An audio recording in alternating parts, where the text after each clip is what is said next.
All right, boys, welcome to another video. This is going to be a short one. In my last video, this little belt cover did not work because there needed to be more space between the actual cover itself, like this, and where the bolt screws into. So I went ahead and I got myself some metal spacers. These are a little bit bigger than the previous ones that were already on there. So hopefully that works.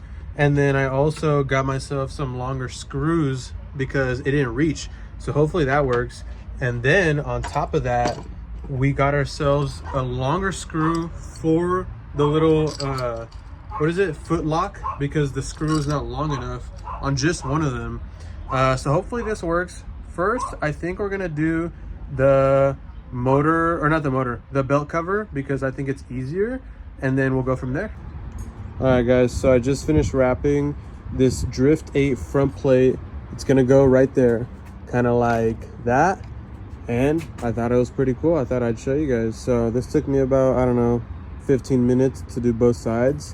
As you can see, the mounting plate was red, and then the custom plate in the front with the new design was silver. So I decided to do both of them this color to match with Mr. Thicky right here, and we're gonna throw it on. So I kind of just want to give you a reference. This is obviously how it looks with no belt guard and no foot lock, which is going to go from there to there. So this is how it looks. We already loosened this bolt, that way this little flap goes down, and then you're able to unscrew that and unscrew this one on top. So just as a point of reference, I wanted to show you guys, this is the screw that it had right about there and up there, and then we actually got some bigger screws for that, because once you put the spacer, you're gonna need that little extra wiggle room. So hopefully this all works out, and I think we'll be able to do this. All right, guys, so this is what we're left with.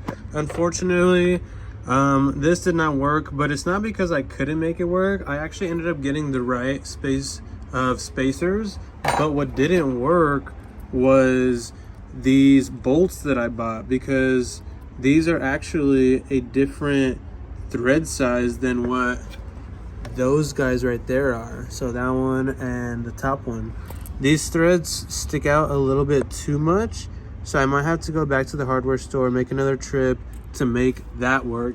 But let's just pretend that it did work, and let's stick this in here and see how exactly it would look. Something like that. I hope that it would work. Next time I think we'll make it work, but it honestly does not look that bad if we ended up having it like that. But unfortunately we couldn't make it work, so we're gonna take that out. And yeah, we ended up putting the AstroWorks foot lock, and that extra long bolt that we used ended up working. So thank God, actually, that worked. It worked out perfectly. And yeah, guys, that just about does it. Again, this was a super short video, so I appreciate you guys watching.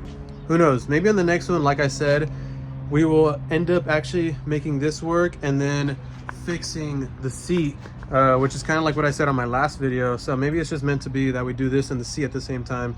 But as for the footlock, it's pretty much on.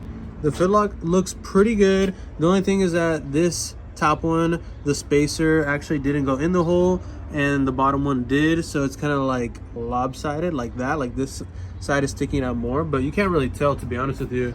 And it's pretty locked in. Also, I did wrap the bike, and I color matched the front plate, but we actually still have to do the wrap on this side of the frame, because as you can see, there's no wrap on this side. So if we turn it like that, it's actually just black with the frame wrapped.